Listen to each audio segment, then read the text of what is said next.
Hello and welcome to Star Wars Galaxy of Heroes Grand Arena Championships, Season 22, Week 2, Round 1. My name is Boma Fett. I'm currently 3-0. I had a nearly perfect Week 1, dropping just one battle. Let's see who my opponent is this round. Tine. Let's go to the hotbot for a quick comparison. Alright, so you can see a lot of green on my side of the hotbot report, but a few areas of red on Tine's side, so let's zoom in and take a closer look. In the top section, the first thing that I notice is a low-ish guild GP for Tine. That's almost 100 million less than my guild, and that has had an impact on Tine's roster. The next thing is that Tine's score is about half of mine, meaning that they didn't do that well in the first round. Their best score is quite a bit below my best score, although that could just mean that they don't play 3v3, because you get your highest scores in 3v3. So maybe they just play 5v5, although lifetime banners of almost 750k, that suggests that they're playing all the time and not just 5v5. Their offensive wins are outstanding, 2155, that's just a little bit behind mine, but their defends are less than half mine. And this ratio, defends to offensive wins, that's about 15%. That's one of the lowest ratios I've ever seen, and it suggests that Tine plays a terrible defense and saves everything for offense. Now, the one thing that makes me question that analysis a little bit is that the clears also seem a little low. Only 140 clears. Now the other option is that maybe Tine plays such a difficult defense that people don't even try, and so he doesn't have very many defense. But if that were the case, it would surprise me if he had that many offensive wins. How do you get that many wins if you're putting everything on defense? So I think what's happening here with the low number of clears actually goes back to this guild GP. Tine does not have the negotiator, and so I have a feeling that they're having trouble clearing ship zones. Now this could all be made clear if I could just look at the GAC history for Tine, but Tine is not registered with SWGOH.GG, and so there's no history for me to look at. In the roster summary, you can see that Tine has a little more than 150,000 more total galactic power than I do, has a higher top 80 and top 65 GP. I have 12 more Zetas and a lot more speed at the top of my roster, both in Gear 11 and above, and top 80. Tine has one more Gear 13 character than I do, and almost 20 more Gear 12s. I do have a small advantage on Gear 11 and above. I have 44 more 6-dot mods, and I have a lot more mods with high-speed secondaries. Tine's one extra Gear 13 character translates into 10 more total relic levels. Tine has more Tier 7s than I do, but other than that, our relics look very similar. In the meta character section of the report, you can see that we each have a galactic legend. I have Jedi Master Luke, who is now Relic 7, no ultimate, and Tine has SLKR, also Relic 7, no ultimate. In the key characters and important ships, this is where we see the low guild GP coming into play. We've got a 5-star Wat Tambor and no negotiator, as I mentioned earlier. Now I really wish that Hot Sauce, the guy who makes the hot bot, would update this key character section so we can see Jedi Knight Luke and Darth Malak. Those are much more important characters than Thrawn and GBA and Nest at this point in the game. But since they're not here, let's go back to the game and take a closer look at Tine's roster. Alright, so this has got to be one of the strangest things I've ever seen. Tine has SLKR, but is not using him in the arena. Instead, we've got this Relic 7 Darth Revan squad. And then we have the Negotiator in the Fleet Arena. Here are Tine's Relic characters, and as you would expect, we've got a lot of characters needed to get SLKR, but we also have a lot of Rebels. Akbar, Captain Han Solo, CLS Chewie, 3PO. We've got some Separatists and Bosk. We've got 501st clones. We've got some Empire with Vader and Palpatine. We have a Padme squad. And we have Jedi Knight Luke, which is why we have all of those Rebels. We also have Mother Talzin, Jedi Training Rey, and some Geonosians. So I think this is a very well-balanced roster. You always have to make some compromises when going for Galactic Legends. They make you relic up characters that are not great, which means that you've got some good characters that you haven't relicked. So for example, B2, Bastila, Echo, Droideka, Thrawn, Jedi Knight Anakin, Jolie Bindo, Old Daka, R2-D2, Shock T. These are all characters that I often see relic. Not always, in fact, I don't even have all of them relic, but I often see those characters relic. Further down in the roster, at Gear 11, we have Nihilus and Scion. We have some Jawas, that's a little unusual. Gear 10, we've got Emphas Nest, Newt Gunray, Jango Fett. Gear 9, we've got IG-11 and Queel, also a little undergeared. Resistance Hero Poe, also at Gear 9. Resistance Hero Finn is at Gear 8. Bounty Hunter Mando is at Gear 7. Grief Karga is at Gear 6. And all the way down at Gear 1, we have Fiet, Dark Trooper, Bad Batch, Moff Gideon, Mon Mothma, and 3PO and Chewie. So we definitely have some very good characters that have not been leveled up at all. But overall, I would say Tine has a very, very, very solid roster and some impressive GAC stats. This should be a challenging match for me. The attack phase has started, but I have not looked at what Tine set for me yet. Going into it, I was expecting him to set a very light defense and go heavy offense, so I put a couple more squads on defense than I might normally. So we'll come back to my side of the board. Let's take a look at his side of the board. We've got Rogue One, Phasma, and Finn Resistance.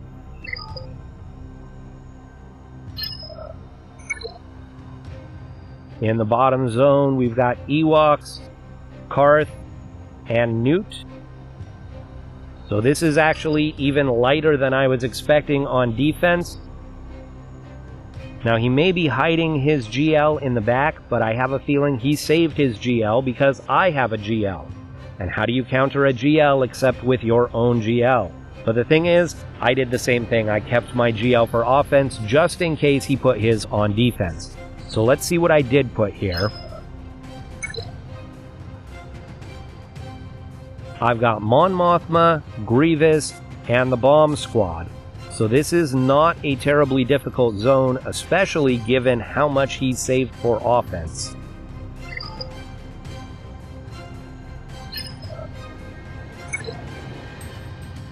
In the bottom zone, I've got Padme, Newt, and Beskar Mando. Again, not a super difficult zone. And I know you're thinking, didn't you just tell us you put extra squads on defense? Well, Padme's a squad that I sometimes put on defense, but often save for offense, so she's here. And then in the back, I've put my Darth Revan, and I've put my Kylo Ren First Order. I've been saving this squad to use against Night Sisters for a long time. I put Wat Tambor with them, and that way, when Executioner got the kills, the Night Sisters could not revive. But I can put Wat Tambor with some other squads and do the same thing, and that allowed me to put the First Order here on defense. I also have my Crummy Phoenix squad that sometimes surprises people because they still actually have some pretty decent mods on them.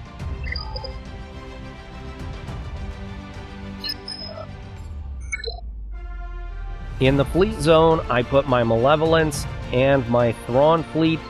I probably could have gone heavier here in the ship zone. I could have put my Negotiator back here, since he does not have Negotiator, but I wanted to save the Negotiator just in case he put his Malevolence on defense.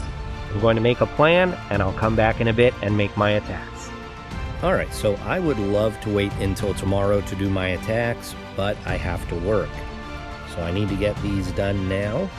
My concern is that he's hidden something really good in the back. So I'm going to start on the bottom.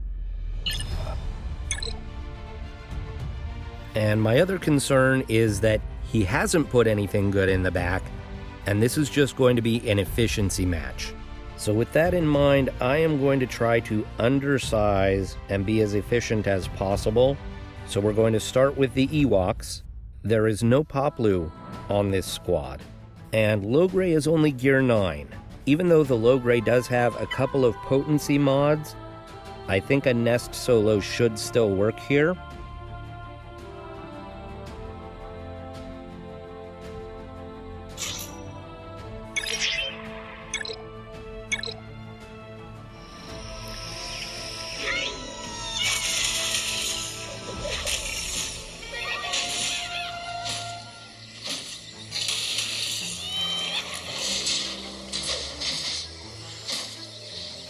Now, the irony, of course, would be if I'm going for efficiency and I end up dropping this battle. So I'm going to target Elder, and I'm just going to put it on auto.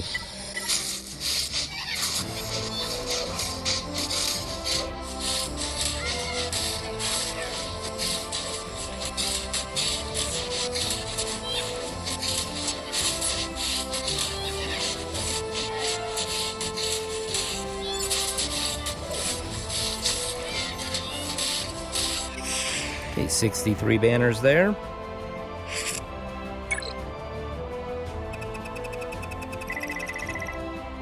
Against this Newt squad, I'm going to take my Geonosians.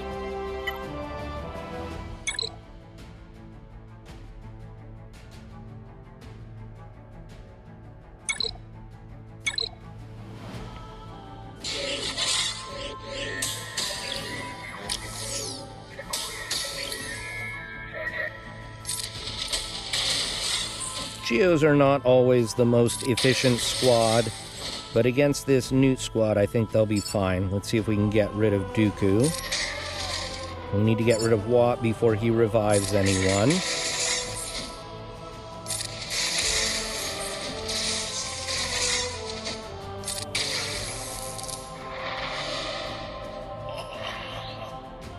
We need to wait for Django to come out of damage immunity.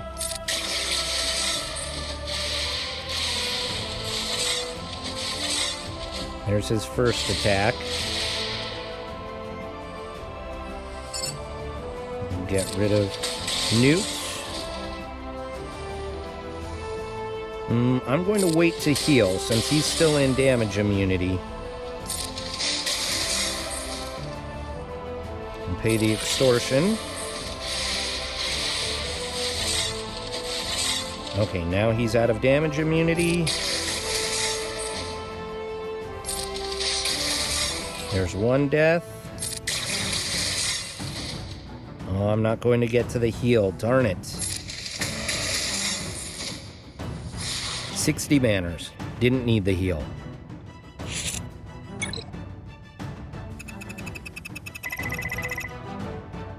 Now this Karth squad, I think, is a trap. You can see we have Vet Han and Vet Chewie. If you kill Vet Chewie first, Vet Han is going to take an AoE, big hit, and that will strip banners. So I don't think that this squad is supposed to beat anyone. I think it's just supposed to steal 5 banners.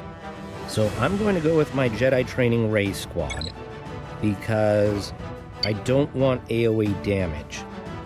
And the Rey squad doesn't have AoE damage other than Finn's Healing Grenade and R2's Burn.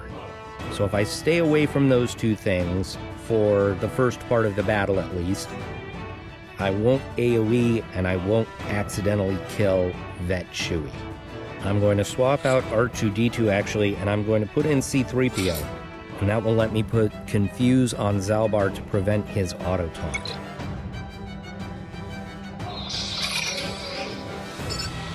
I'll do this to prevent the auto-taunt.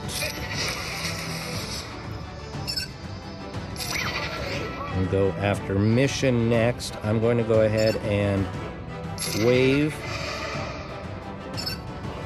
We'll give the inspired to Poe. Poe will give the inspired to Rey. Rey will take out mission. We need to get rid of Vet Han.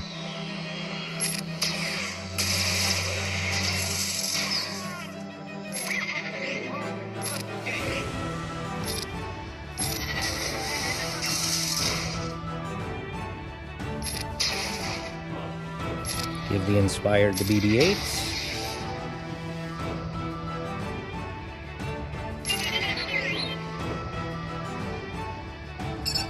We'll go ahead and wave Zalbar.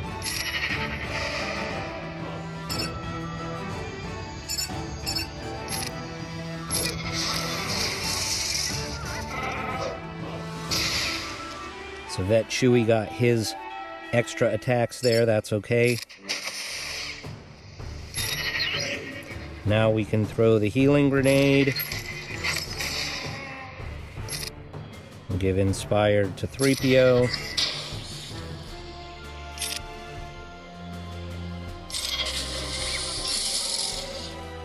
And 60 banners.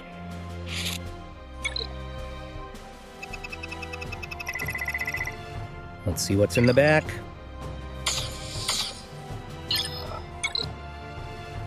Geonosians, Bastila Jedi, and a Scoundrel Squad.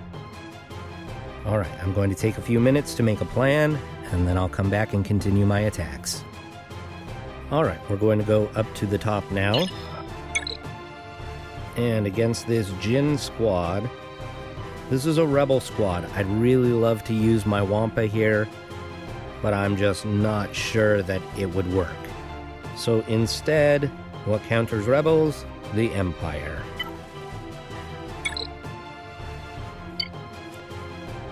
We'll take this squad here, and I don't think we need Tarkin. Probably don't need Gideon, maybe don't need Thrawn, but better safe than sorry.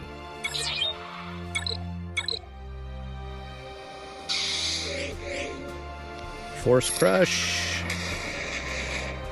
Merciless.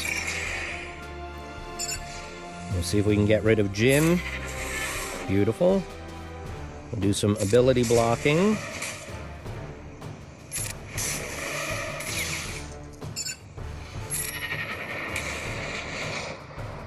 Get rid of Cassian.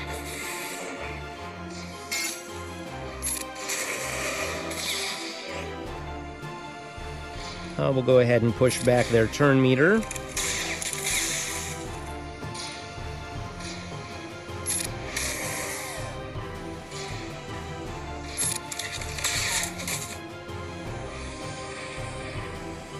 Let's go ahead and flip this to Gideon just in case. I think he's a little bit short on protection. Hit K2. Looks like they all counterattack. Let's see if we can get some stuns. No. Goodbye, K2. A fracture. 61. They just weren't doing enough damage with those counterattacks to actually take away enough protection to matter. Against the Resistance squad, we're going to go with our other Imperials, the Troopers.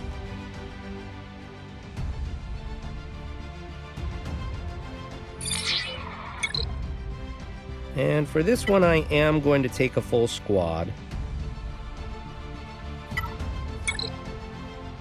So we'll put in Range Trooper here. This squad is still a little bit under-geared from where I would like it, but it should do the job in this case. The Resistance heroes are so under-geared, I should be able to take them out pretty quickly and get the turn meter train rolling.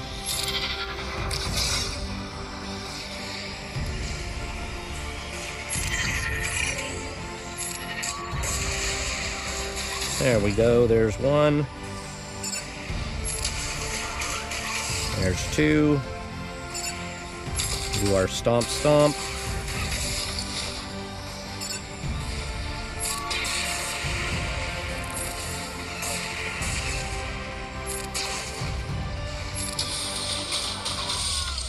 And just down to Finn.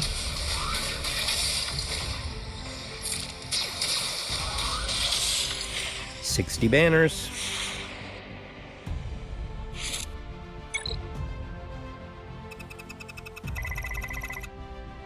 Against the Phasma squad, we'll take Jedi Revan.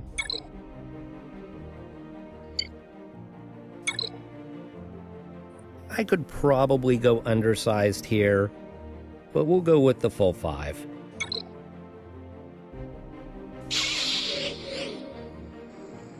Let's see, who do we want to take out first? Let's go officer. He drives turn meter. There are a few different characters on the other side that drive turn meter, but he's the big one.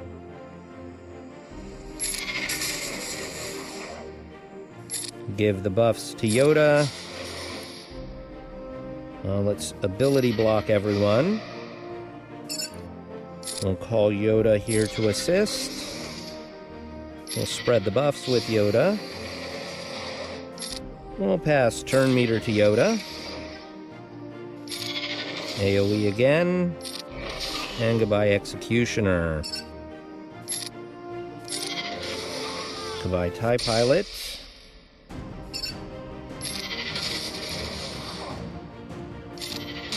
Goodbye, Special Forces.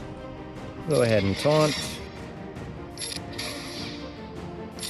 And goodbye, Phasma. Oh, not quite.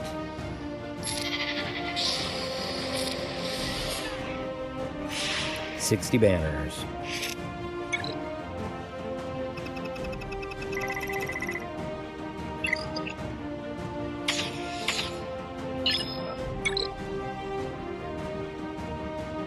We've got a Thrawn fleet, and we have Radis.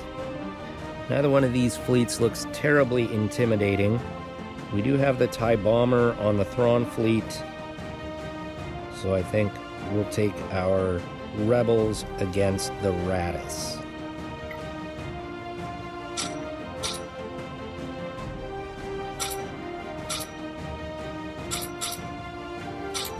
Hopefully this isn't a mistake. I don't face the Radis very often. I don't know what the good counters are.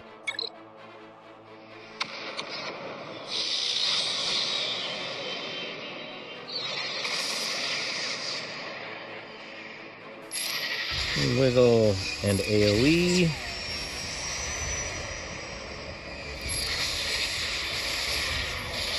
Good assisting. Very nice. Goodbye, Rey. Let's get rid of Poe.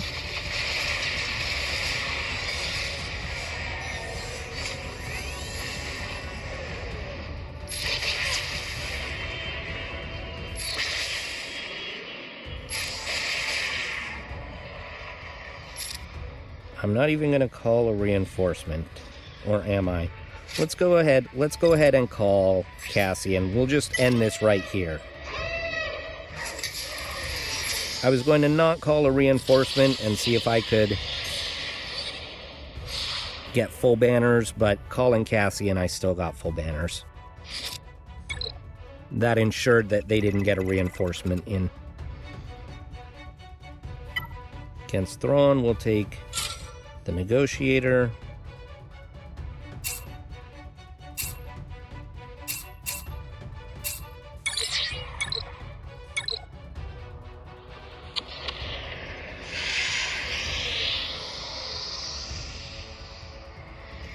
And we'll go ahead and I'm actually going to go after the bomber first.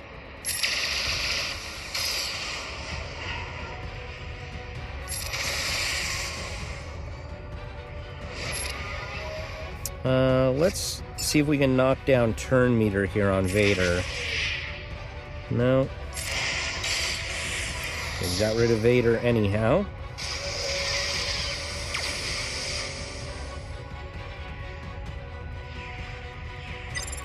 We'll bring in Plo Koon for a little healing.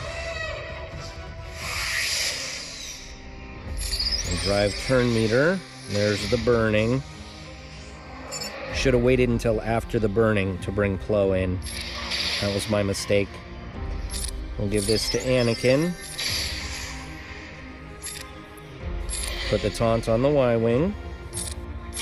Unending loyalty to everyone. There goes the bomber. Oh, the Sith fighter. Interesting. I would have expected the TIE fighter there.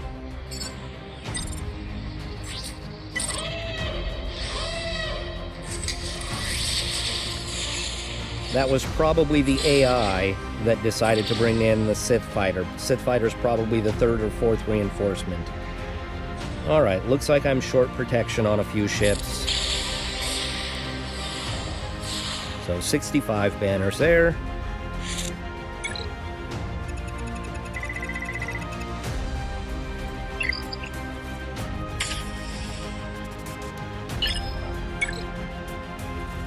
We'll go against the Geonosians with the Bounty Hunters.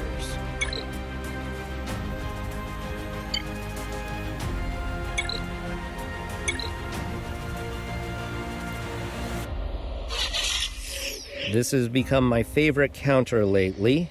You roar with Boss, call the Mass Assist with Grief, then call the Mass Assist with Boss, and that should get the contract. Yep, there's the contract. Now we try an ability block.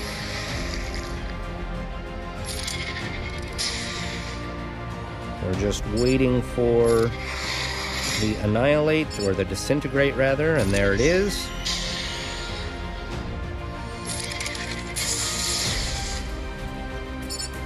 We'll go after Poggle next.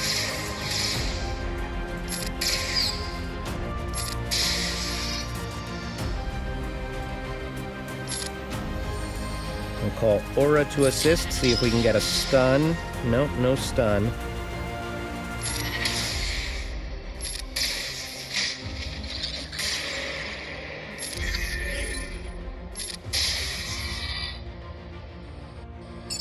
We're going to have to go through the Brute anyhow, so we'll just go ahead and try and get rid of the Brute right now. Keep the taunt up.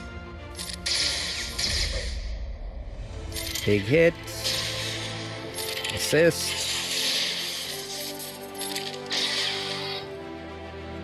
We'll get rid of Sunfac. Stun on the Spy is beautiful. Easy 60 banners.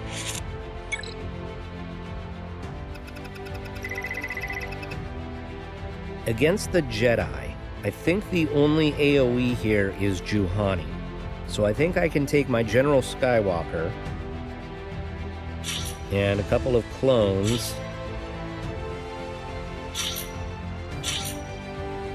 and hopefully if I get rid of Juhani first, then the clones should remain untouched.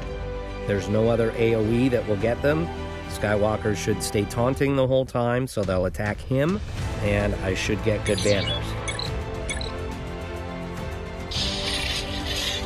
The second thing this counter does for me is that General Skywalker prevents revives, and so I don't have to worry about killing Jolee first. Okay, Juhani's gone. We'll go after Basti next.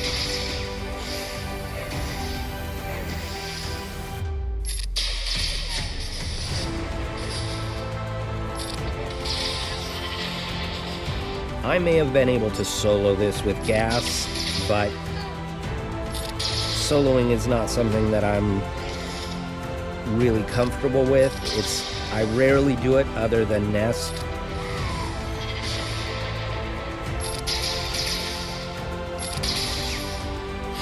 $61. So that probably could have been a 63 or 64. Against these scoundrels, I guess we're taking our 2 Lukes and Yoda.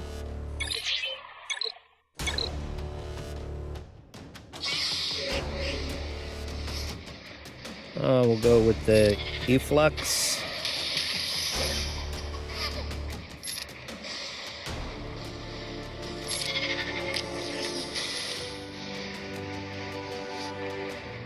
We'll stun them. Let's get rid of Nest.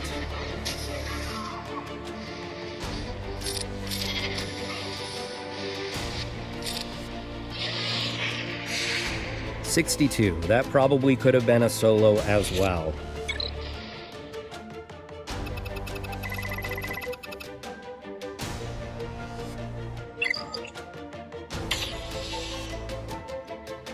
so there is my final 2505. That is above the soft max. So we'll come back tomorrow. We'll see what Tine does against my defense. All right, so there's the win against Tine. Let's see what he did against my defense.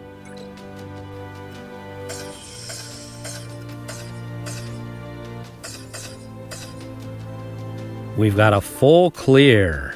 He actually one-shot all of my squads. But against the ships,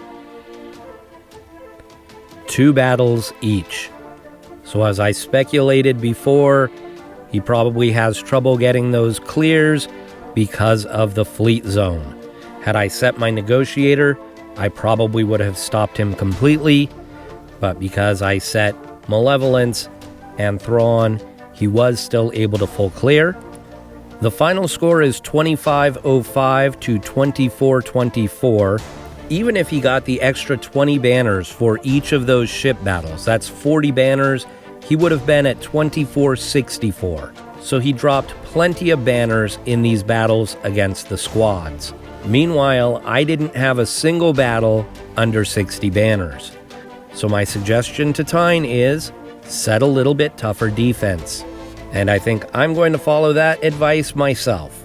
I would like to thank Tine for the match, and thank you all for watching. I will see you next round.